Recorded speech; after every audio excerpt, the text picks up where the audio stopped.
There were many other moves yesterday. Mike Conley Jr. agreed to stay put with the Jazz. Shai Gilgeous-Alexander agreed to a 5-year, $172 million extension with the Thunder, and the Lakers are bringing back 4 players who previously played for them, including Trevor Ariza and Dwight Howard. And the Knicks agreed to a deal with Evan Fournier, and they will bring back Derrick Rose.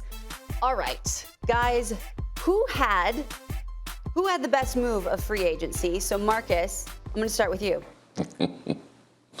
I'm starting with the Phoenix Suns. I love them keeping Chris Paul. Listen, we saw what he did. We know the rapport that he has with Monty Williams, but we all saw the veteran presence take hold. And in order for Phoenix to get back to having an opportunity to win a championship, I think Chris Paul is going to be a big part of that. You love to get enamored with the moves of guys going to new teams that they hadn't previously been with, but we need no bigger sample size than what we saw this year and the impact we saw Chris Paul have on the Phoenix Suns.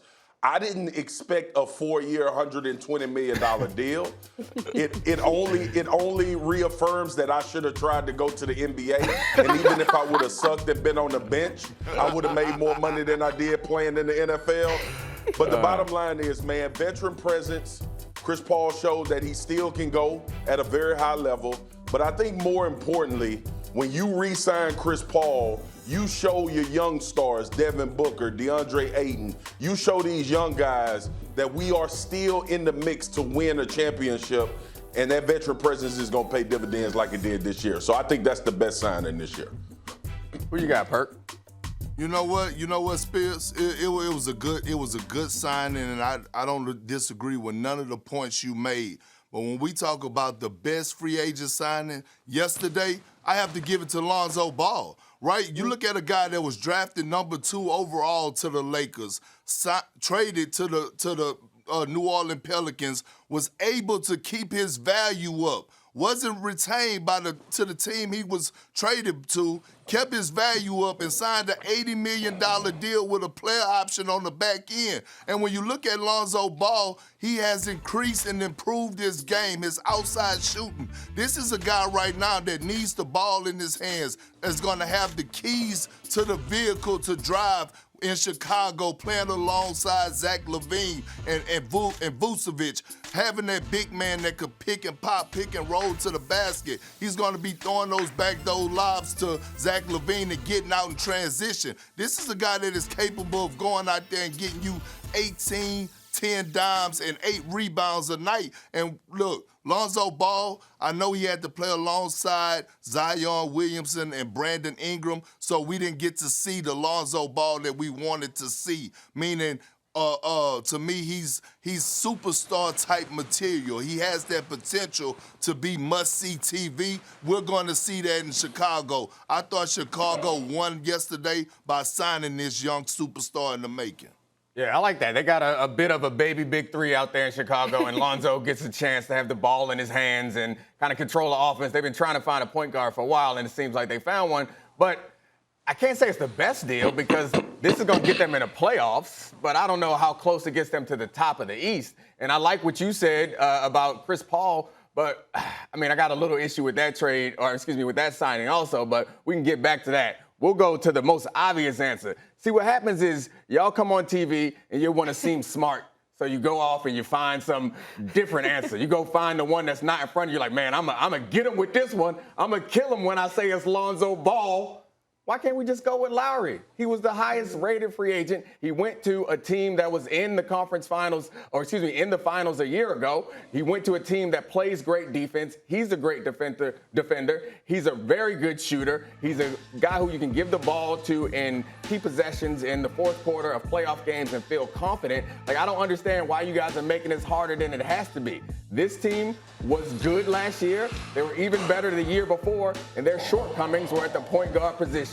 They brought in a veteran presence who has championship experience, who fills in all the gaps that they have at that position, allows Jimmy Butler to do what he does best. They're not going to be asking Tyler Hero to run the one, which they were doing at certain points last year, which was bad for everybody. Like, I feel like this, just having him on the team, allows people to play their true positions and allows them to all be better. And this team is already better. And we hear so much about heat culture, Lowry's a guy who fits in a Heat culture. So I think it's obvious that that is the best signing yesterday for the best team.